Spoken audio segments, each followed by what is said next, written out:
Topic is citric acid cycle. आज हम पढ़ेंगे सिट्रिक एसिड साइकिल के बारे में। सिट्रिक एसिड साइकिल को क्रेब्स साइकिल भी कहा जाता है because this cycle is discovered by Hans Kreb in 1953 and therefore it is also called Hans Kreb cycle. अब जितने भी मेटाबॉलिक पाथवे होते हैं हमारी बॉडी में, उन मेटाबॉलिक पाथवे में क्रेब साइकिल सबसे इंपॉर्टेंट पाथवे कहा जाता है। क्यों कहा जाता है? क्योंकि हम जो फूड लेते हैं उनका ऑक्सीडेशन होगा। अगर फूड का ऑक्सीडेशन हो रहा है हमारी बॉडी में तो क्रेब साइकिल पाथवे का होना जरूरी है, यानी क्रेब साइकिल पाथवे होगा ही, इसलिए सबसे इंपॉर्टेंट पाथवे कहा जाता है। देखिए सिट्रिक एसिड साइकिल,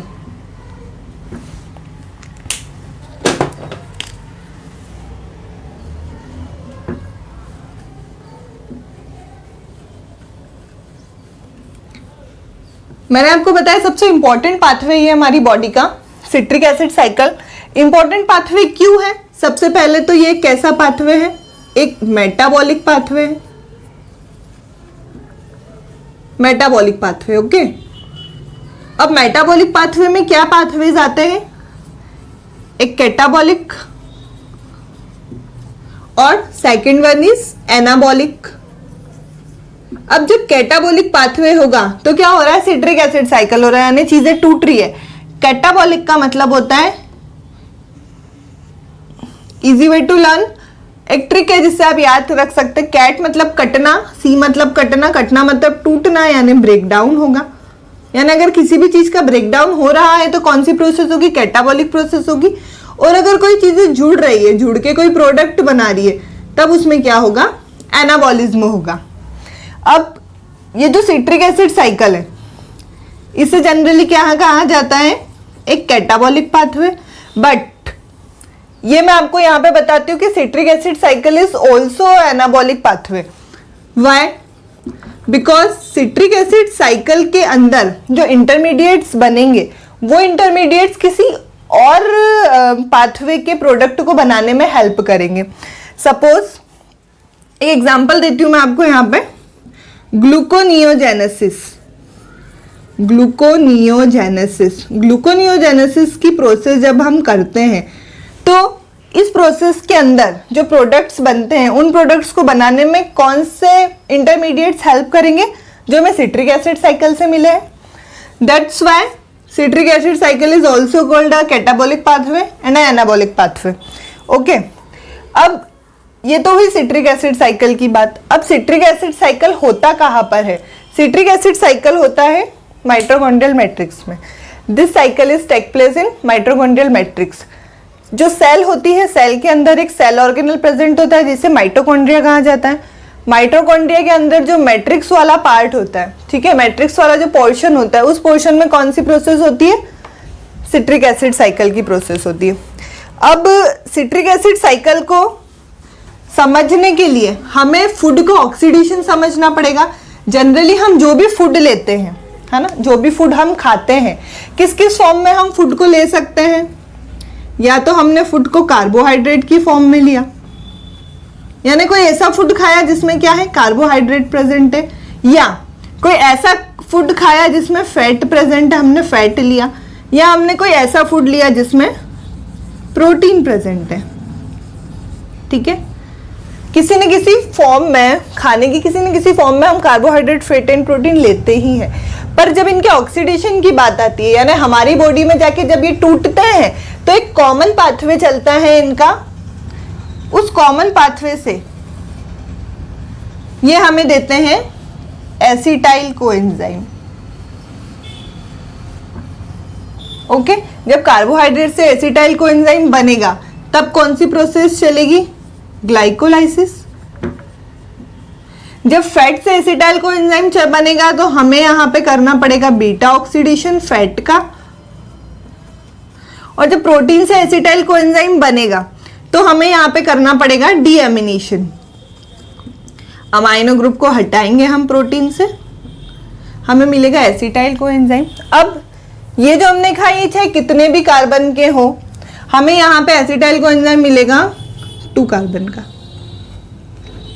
ठीक है, अब ये जो 2 कार्बन का एसिटाइल कोएंजाइम है, ये क्रेब साइकिल में हमें कैसे यूज आएगा? तो ये जो एसिटाइल कोएंजाइम है ये बनाएगा सिट्रिक एसिड।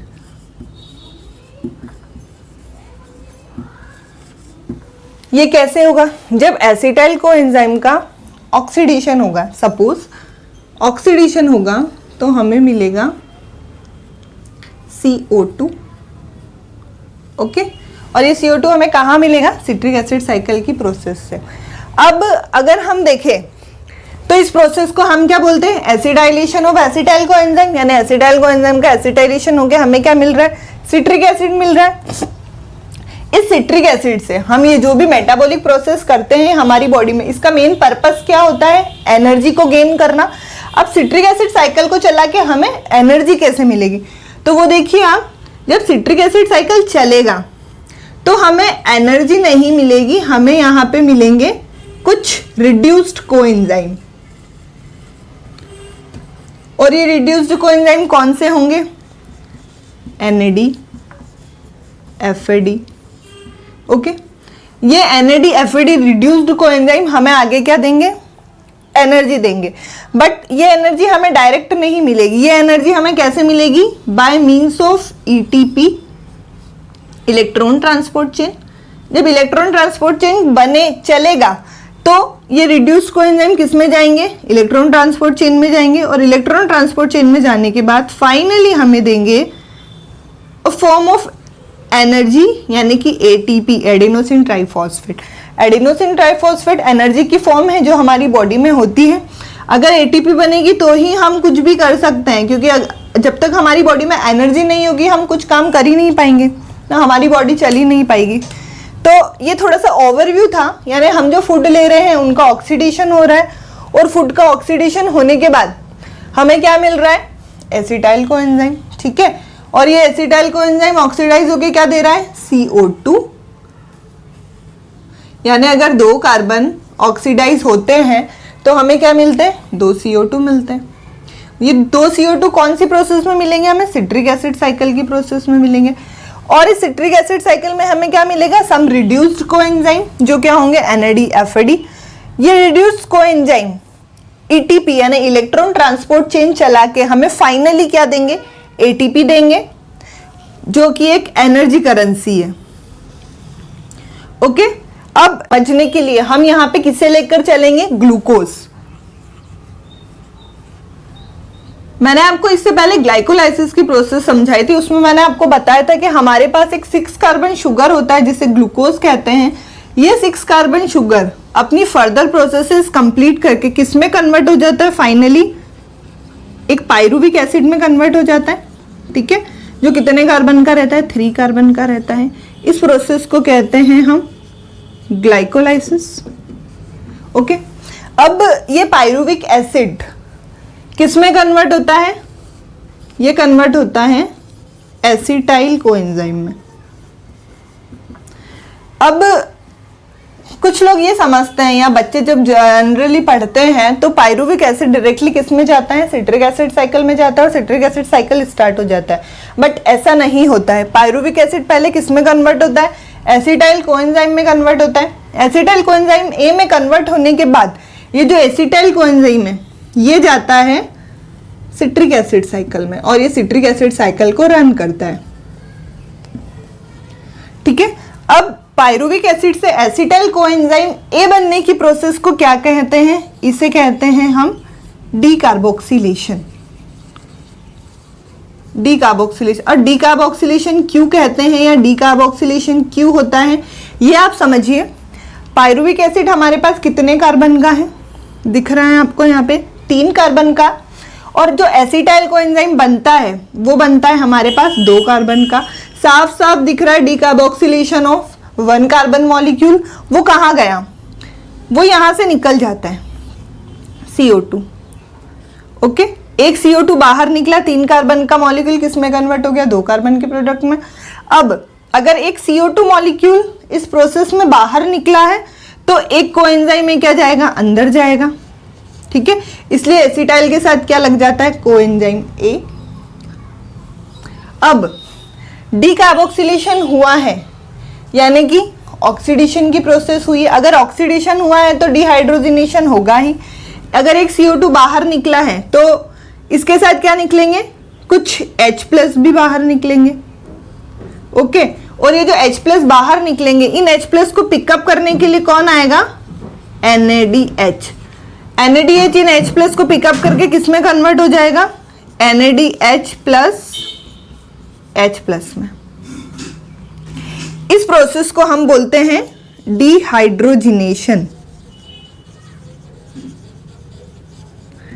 समझना आप लोग, यहां पे ग्लूकोज से पायरुविक एसिड बनने की प्रोसेस क्या हो गई? ग्लाइकोलाइसिस हो गई। ये आप इससे पहले वाली वीडियो देखेंगे, उसमें आपको क्लियर हो जाएगा ग्लाइकोलाइसिस की प्रोसेस कैसे हो रही है। इसके बाद पायरुविक एसिड जो हमारे पास है, ठीक है, उसका क्या हुआ?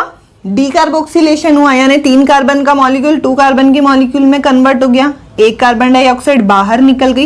एक कार्बन डाइऑक्साइड बाहर निकली है तो एक कोएंजाइम कहाँ गया? अंदर गया। एक कार्बन डाइऑक्साइड के बाहर निकलने से कुछ H+ बाहर निकले। उन H+ को पिकअप करने के लिए कौन आया? एक रिड्यूस्ड कोएंजाइम। और वो रिड्यूस्ड कोएंजाइम क्या था? NADH।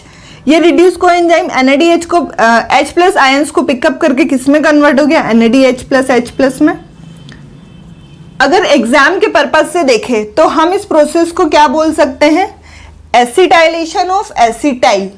ओके, या फिर इसे हम कह सकते हैं एक लिंक्ड रिएक्शन। एग्जाम में पूछा जाता है जनरली कि लिंक्ड रिएक्शन कहां होती है। तो आफ्टर ग्लाइकोलाइसिस जब पायरुविक एसिड हमें मिलता है, उस पायरुविक एसिड से जब एसिटाइल कोएंजाइम बनाते हैं, उस प्रोसेस को क्या कहा जाता है? लिंक्ड रिएक्शन कहा जाता है। ये आप ध्यान रखना। अब एसिटाइल कोएंजाइम का क्या हुआ? ऑक्सीडेशन। ओके, ऑक्सीडेशन होने के बाद फाइनली क्या मिलता है हमें? सिट्रिक एसिड साइकिल से CO2। मैंने भी आपको पहले भी बताया। ओके, और डायरेक्ट एनर्जी नहीं मिलती है। एनर्जी किस फॉर्म में मिलती है? रिड्यूस्ड कोएंजाइम के फॉर्म में मिलती है, जो आगे जाके ETC में जाती है और ATP जनरेट करती है। यस, तो यहां तक आप लोगों को आया समझ में? ठीक है, अब हम आगे चलते हैं। हम फाइनली देखेंगे कि जो एसिटाइल कोएंजाइम है वो कैसे ऑक्सीडाइज होके हमें CO2 देता है और सिट्रिक एसिड साइकिल में एंटर करता है। हमारे पास है यहाँ पे एसिटाइल कोएंजाइम। एसिटाइल कोएंजाइम कितने कार्बन का है हमारे पास? This is 2 carbon molecule. Okay, अब ये एसिटाइल कोएंजाइम A है जो 2 कार्बन का मॉलिक्यूल है। ये प्रोसेस कहाँ पर हो रही है? माइटोकॉन्ड्रिया के मैट्रिक्स में। ठीक है, अब एसिटाइल कोएंजाइम के 2 कार्बन ऑक्सीडाइज होके हमें क्या देंगे? 2 कार्बन कार्बन डाइऑक्साइड के। इस प्रोसेस को करने के लिए हमारे पास क्या होना चाहिए? सेल के का माइटोकॉन्ड्रियल मैट्रिक्स। ये प्रोसेस कहाँ पे होगी? माइटोकॉन्ड्रिया के मैट्रिक्स में होगी। अब इस प्रोसेस को करने के लिए हमें चाहिए एक ऑक्जेलो एसिटिक एसिड OAA, जो कि है एक 4 कार्बन कंपाउंड। जब एसिटाइल कोएंजाइम है और ऑक्जेलो एसिटिक एसिड कंडेंस होंगे तो ये कंडेंस होकर हमें क्या देंगे? Citric acid. ये देंगे हमें सिट्रिक एसिड। ठीक है, अब ये सिट्रिक एसिड कितने कार्बन का होगा हमारे पास? दिस इज 6 कार्बन कंपाउंड, क्योंकि 2 कार्बन और 4 कार्बन ने मिलके क्या बनाया? एक 6 कार्बन कंपाउंड बनाया। अब इस प्रोसेस को होने के लिए क्या होगा? एक H2O का मॉलिक्यूल इन्वॉल्व होगा इसमें।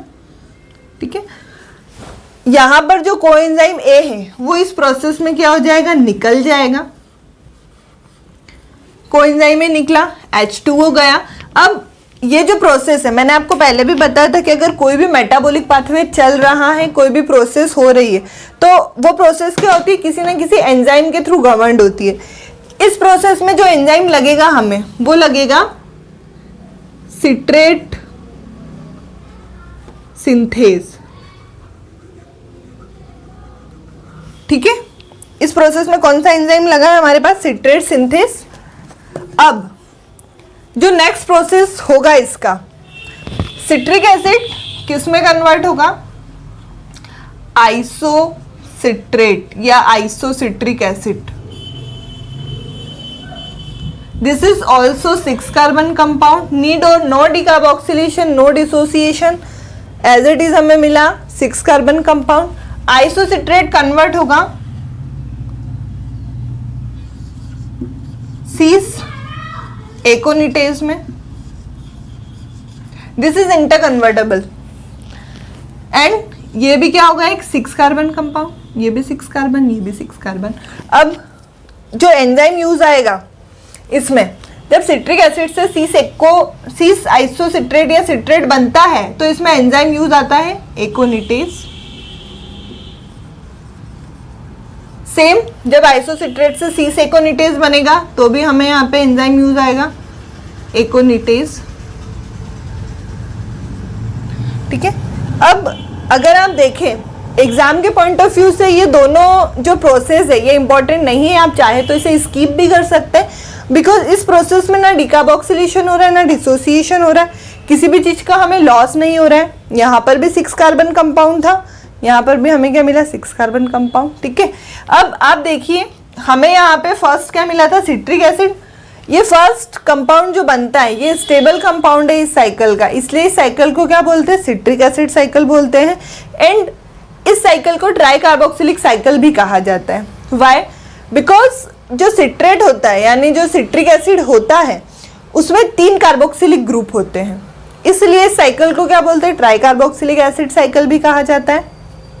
अब जब सीस एकोनिटेज बना है, सीस एकोनिटेज के बाद जो नेक्स्ट बनेगा हमारे पास वो होगा alpha keto glutarate. Alpha keto glutarate, this is 5 carbon compound. यहां पर हमें हो गया 1 कार्बन का लॉस। 6 कार्बन से कितने कार्बन मिले, 5 कार्बन मिले, यानी कि साफ साफ दिख रहा है क्या हुआ है यहाँ पे, डीकार्बोक्सिलेशन। ओके, यहाँ पे हुआ है डीकार्बोक्सिलेशन। डीकार्बोक्सिलेशन हुआ तो loss of 1 CO2 molecule. Okay, अब एक CO2 मॉलिक्यूल का क्या हो गया, लॉस हो गया। अब डीकार्बोक्सिलेशन हुआ है मतलब ऑक्सीडेशन की प्रोसेस भी हुई है। अगर ऑक्सीडेशन की प्रोसेस हुई है, कार्बन डाइऑक्साइड बाहर निकला है, तो H+ आयन क्या होंगे, वो भी बाहर निकलेंगे। तो जो H+ मॉलिक्यूल बाहर निकलेंगे, ठीक है, ये H+ मॉलिक्यूल बाहर निकले, इन H+ मॉलिक्यूल को पिकअप कौन करेगा, NADH। ये NADH H+ मॉलिक्यूल को पिकअप करके किस में कन्वर्ट हो जाएगा, NADH प्लस H+ में। ठीक है, तो यहाँ पे साफ दिख रहा है। ऑल्सो यूज डिहाइड्रोजिनेशन, डिहाइड्रोजिनेशन की प्रोसेस भी यहाँ पर हुई है। देखिए एक ही प्रोसेस में यानी एक ही स्टेप में 6 कार्बन कंपाउंड से क्या मिला, एक 5 कार्बन का अल्फा कीटो ग्लूटारेट। ये अल्फा कीटो ग्लूटारेट कितने कार्बन का है, 5 कार्बन का। यहाँ पर हुआ है डीकार्बोक्सिलेशन, 1 कार्बन मॉलिक्यूल कम हुआ है। डीकार्बोक्सिलेशन होने के साथ जो H+ आयन बाहर निकले, उन H+ आयन को पिकअप करने के लिए कौन आया, NADH। NADH H+ आयन को पिकअप करके किस में कन्वर्ट हो गया, NADH प्लस H+ में। ओके, ये हुआ अल्फा कीटो ग्लूटारेट। अब जो अल्फा कीटो ग्लूटारेट है ये कन्वर्ट होगा एक 4 कार्बन के कंपाउंड में। उस 4 कार्बन कंपाउंड को हम बोलेंगे succinyl coenzyme. Succinyl coenzyme A. अब कोएंजाइम ए लगा है, सीधी सी बात, कोएंजाइम में कहाँ गया, अंदर गया। ठीक है, अब ये अल्फा कीटो ग्लूटारेट ने क्या करा, फर्दर डिकार्बोक्सिलेशन किया, मतलब 5 कार्बन कंपाउंड से ही कितने कार्बन का कंपाउंड बना दिया, 4 कार्बन का कंपाउंड बना दिया। मतलब कोएंजाइम में अंदर गया तो एक CO2 मॉलिक्यूल बाहर निकला है। ये जो CO2 मॉलिक्यूल बाहर निकला है मतलब फिर से यहाँ पे क्या हुआ, डिकार्बोक्सिलेशन हुआ। ओके, अगर डिकार्बोक्सिलेशन हुआ है मतलब H+ आयन्स भी क्या हुए, बाहर निकले। फिर से इन H+ आयन को पिकअप करने के लिए कौन आया, NADH। NADH H+ आयन को पिकअप करके किस में कन्वर्ट हो गया, NADH प्लस H+ में, यानी ऑल्सो कॉल्ड क्या हुई यहाँ पे, डिहाइड्रोजिनेशन हुआ। ठीक है, 5 कार्बन का कंपाउंड 4 कार्बन के कंपाउंड में कन्वर्ट हुआ, डीकार्बोक्सिलेशन हुआ, डिहाइड्रोजनेशन हुआ, कोएंजाइम में बाहर निकल गया, कोएंजाइम में अंदर गया, एक CO2 मॉलिक्यूल बाहर निकल गया। अब सक्सिनाइल कोएंजाइम कन्वर्ट होगा सक्सीनेट या सक्सीनिक एसिड, ठीक है। ये होगा हमारे पास एक 4 कार्बन कंपाउंड। अब देखिए यहां तक आप देखिए, purpose of this cycle are already completed, because हुआ क्या, हमारे पास कितने का था, 4 कार्बन का कंपाउंड था। जो 4 कार्बन हमने यहां से बोरो लिया था माइटोकॉन्ड्रियल मैट्रिक्स से, और यहां तक आते आते हमारे पास फिर से एक 4 कार्बन का कंपाउंड बन गया। अब हम यहाँ देखें तो पर्पस क्या है, खत्म है इस साइकिल का, एक तरीके से साइकिल यहाँ पे कंप्लीट है। लेकिन हमें क्या करना है, इस साइकिल को पूरा करना है, और एंड में हमें क्या बनाना है, फिर से ऑक्जेलो एसीटेट। ऐसा थोड़ी है हमने किसी से लिया कुछ है और उसी अमाउंट में उसे दिया कुछ है। अगर हमने ऑक्जेलो एसिटिक एसिड लिया है तो हमें फिर से इस साइकिल में रिटर्न क्या करना पड़ेगा, ऑक्जेलो एसिटिक एसिड। इसलिए हम इस साइकिल को क्या करेंगे, आगे बढ़ाएंगे, ठीक है। अब इस साइकिल को आगे बढ़ाएंगे, यहाँ पे क्या बना, सक्सीनेट एसिड। एंजाइम कौन सा यूज आया, सक्सीनेट थायोकाइनेज, सक्सीनेट थायोकाइनेज। अब ये जो सक्सीनेट थायोकाइनेज है, ये क्या है, एक एंजाइम है। इस एंजाइम के थ्रू ये स्टेप गवर्नड हुई है। यहाँ पर क्या होता है, ये सबसे इंपॉर्टेंट स्टेप कही जा सकती है इस साइकिल की, बिकॉज यहाँ पर हमें एक एटीपी का प्रॉफिट होता है। सीधे सीधे एक एटीपी मिलती है, हमें कुछ नहीं करना है। इसलिए इस प्रोसेस को क्या बोलते हैं, सबस्ट्रेट लेवल फॉस्फोराइलेशन भी कहा जाता है इसे, ठीक है। क्योंकि यहाँ पे हमें क्या मिलती है, एटीपी। क्या कहते हैं इसे, सबस्ट्रेट लेवल फॉस्फोराइलेशन, फॉस्फोराइलेशन। अब सक्सीनेट एसिड बना। सक्सीनेट एसिड किस में कन्वर्ट होगा, फ्यूमेरिक एसिड में।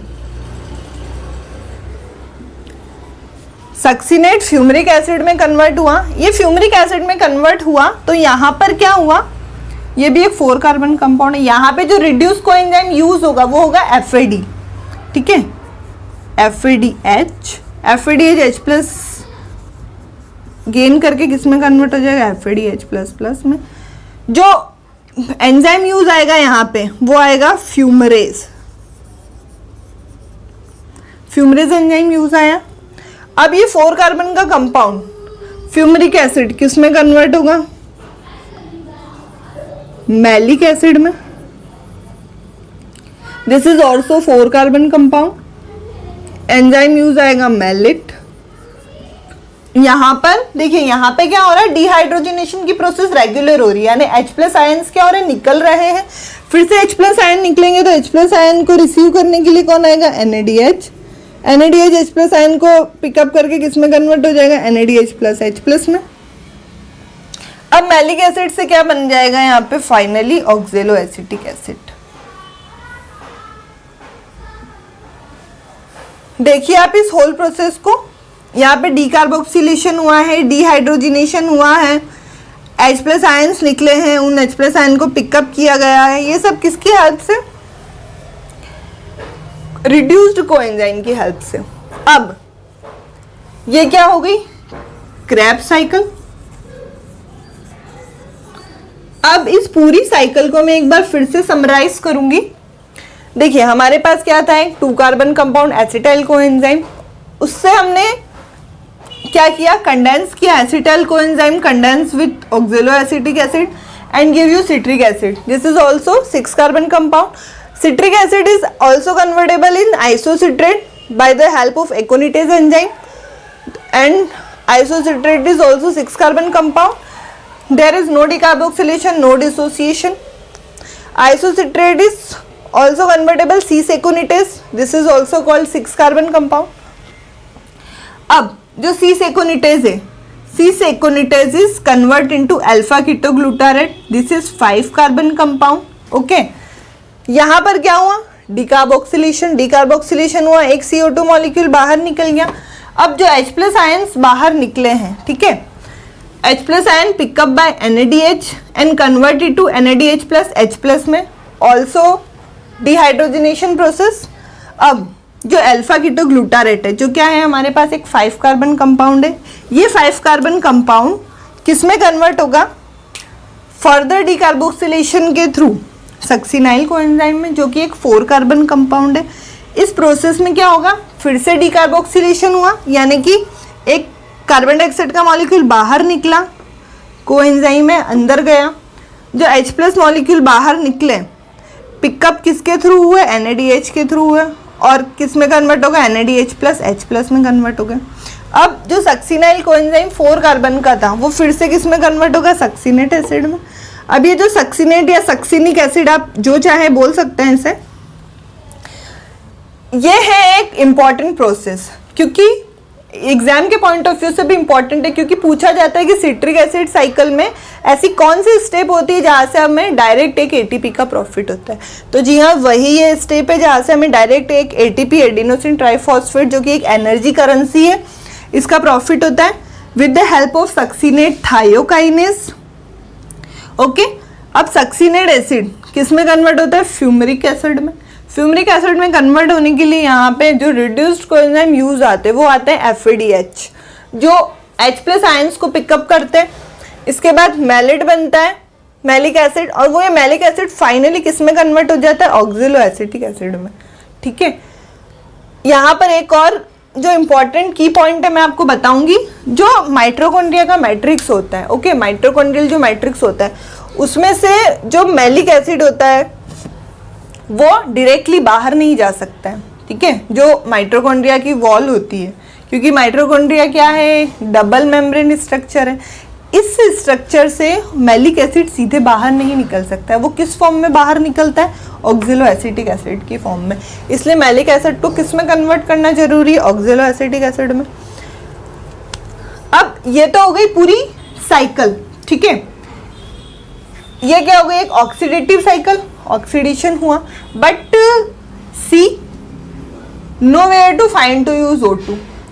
O2 का यूज कहाँ हो रहा है? आप इस पूरी प्रोसेस में कहीं पर भी बता नहीं पाओगे, कहीं पे भी O2 यूज ही नहीं आ रही है। बट ऑक्सीडेटिव प्रोसेस इसलिए कहा जाता है क्योंकि जिस सेल में हो रही है, जहाँ पे हो रही है, वहाँ पे O2 की प्रेजेंस है, वहाँ पे O2 प्रेजेंट है ना। अब what you get in this process, इस प्रोसेस में आपको मिला क्या? What is the outcome of this process? इस प्रोसेस में हमें क्या मिल रहा है? ठीक है, सबसे पहले देखिए इस प्रोसेस में आपको क्या मिल रहा है। क्या था हमारे पास? एसिटाइल कोएंजाइम के 2 कार्बन मॉलिक्यूल। ठीक है, वो क्या हो गए? डायरेक्टली ऑक्सीडाइज हो गए और उन्होंने क्या दे दिए? 2CO2। फर्स्ट आउटकम ये। सेकेंड आउटकम क्या है? हमें क्या मिल रहे हैं? रिड्यूस्ड कोएंजाइम मिल रहे हैं। कितने रिड्यूस्ड कोएंजाइम मिले? मैंने ये रिमूव कर दिया। एक NADH यहाँ मिला, एक NADH यहाँ मिला, और एक NADH आपको मिला था जब आपने नेक्स्ट डीकार्बोक्सिलेशन किया था। तो कितने? 3 आपको क्या मिले? NADH मिले। एक आपको मिला FADH, ठीक है, और एक आपको प्योर ATP मिला था सबस्ट्रेट लेवल फॉस्फोराइलेशन में, एक मिला आपको ATP। ठीक है, अब इनका जो कैलकुलेशन होता है आप सभी को पता है, 1 NADH is equal to 3 ATP। तो 2 NADH किसके बराबर होंगे? 6 ATP के। ओके, एक FADH बराबर होता है 2 ATP के। अब एक FADH 2 ATP के बराबर क्यों होता है? क्योंकि ये यूबिक्विनोन को डायरेक्टली ऑक्सीडाइज नहीं कर सकता। ठीक है, और यहाँ पे मिला है 1 ATP। अब 3 थे, 9 to 10, 1 11 और 1 12। यहाँ पे हमें टोटल 12 ATP का प्रॉफिट हुआ है, क्योंकि ये रिड्यूस एंजाइम आगे जाके जब ETC साइकिल चलाएंगे तो हमें क्या देंगे? ATP देंगे। तो वो ATP करेंसी को हम यहाँ पर भी इंक्लूड कर ही सकते हैं, क्योंकि इसके बाद जो नेक्स्ट प्रोसेस आती है वो इलेक्ट्रॉन ट्रांसपोर्ट चेन ही आती है, जहाँ पर ये रिड्यूस कोएंजाइम जाके हमें क्या देते हैं? ATP देते हैं, जैसे हम ATP को ले सकते हैं। तो ये है पूरा आउटकम इस प्रोसेस का, जो सिट्रिक एसिड साइकिल हुई है। सिट्रिक एसिड साइकिल माइटोकॉन्ड्रिया में हुई, वहां से हमें टोटल क्या मिला?